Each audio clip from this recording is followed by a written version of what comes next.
முன்னதாக நிகழ்ச்சிக்கு வருகை தந்திருக்கும் தாய்மொழி நடத்தி கொண்டிருக்கும் மாநில தலைவர் அண்ணன் ஜெயக்குமார் அவர்களே, இந்த நிகழ்ச்சிக்கு முன்னிலை வைத்து அமர்ந்திருக்கும் மாநில பொருளாளர் திரு அரங்கநாதன் அவர்களே, இந்த நிகழ்ச்சிக்கு முன்னிலை வைக்கும் மாநில அமைப்பு செயலாளர் திரு ரஜினி அவர்களே, இந்த நிகழ்ச்சிக்கு முன்னிலை வைக்கும் நமது மாநில தலைமை செயலாளர் அண்ணன் மாரியப்பன் அவர்களே, இந்த நிகழ்ச்சிக்கு முன்னிலை வைக்கும் நமது மாநில துணைத் தலைவர் சிவராஜ் அவர்களே, இந்த நிகழ்ச்சிக்கு சிறப்பு அழைப்பாளராக வந்திருக்கும் நமது மாநில தொழில்நுட்ப பிரிவு செயலாளர் திரு பார்த்தசாரதி அவர்களே, இந்த நிகழ்ச்சிக்கு சிறப்பு அழைப்பாளராக வந்திருக்கும் நமது மாநில இளைஞரணி பார்வையாளர் திரு சுசீந்திரன் அவர்களே, மற்றும் இந்த நிகழ்ச்சியை ஏற்பாடு செய்து சிறப்புற நடைபெற உறுதுணையாக இருந்த மாவட்ட தலைவர் மற்றும் மாநில செயலாளர் திரு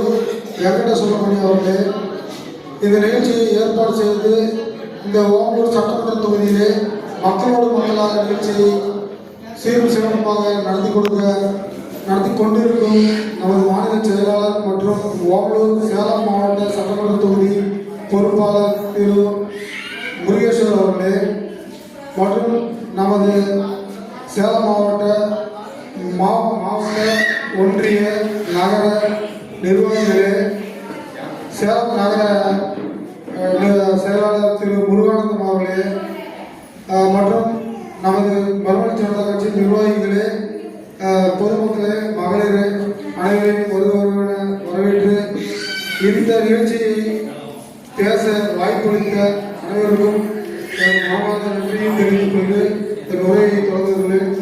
ஒன்றும் இல்லை, நம்ம பேசுறது பெரிய ஒன்றும் இல்லை. அவ்வளோ என்னன்னு பார்க்குறோம். நாம போராடுறது, இந்த கட்சி போராடுறது எதுக்காக, ஏன் நம்ம ஆரம்பிச்சிருக்கிறாங்க அப்படின்னு யாரும் புதுசாக இருக்காங்க, யாருமே தெரியல, டிவி நியூஸ் வரல, நியூஸ்ல தெரியல, ஒரு விளம்பரம் இல்லை அப்படின்லாம் பார்க்கலாம். நம்மளுக்கு விளம்பரம் தேவையில்லை. நாங்கள் விளம்பரத்துக்காக அரசியல் பண்ண வரல.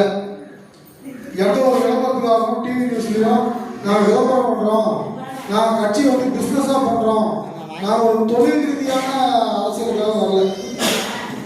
எங்களால் என்ன முடியுமோ இந்த சமுதாயத்துக்கு ஏதாவது செய்யணுன்ற ஒரு நல்ல எண்ணத்தோட எங்களால் முடிந்ததாக கொடுக்கணும் அப்படின்றதுக்காக வந்திருக்கோம். நாங்கள் எதாவது செய்யறதுக்கு யாருக்கு நினைக்கலாம். ஏன்னா வேலை வெட்டியில் இவங்களுக்கு போய் புள்ளக்குடி படிக்க வேலைக்கு போனால் ஏன்னா அரசியல் பண்ணணும்னு சொல்லி இருக்கிறவங்களே நினைக்கிறாங்க, இருக்கிறது வந்துருக்காங்க நினைக்கலாம். நாங்கள் வந்திருக்கோம்னா எங்களுக்காகவோ இப்போ நாங்கள் ஐயாருக்கோ எல்லாருக்கும் நம்மளுக்காக இல்லை, நம்ம வருங்கால சந்தேகம் பாப்பா, இந்த குழந்தைங்க இவெல்லாம் இந்த ஊழலே இல்லாத ஒரு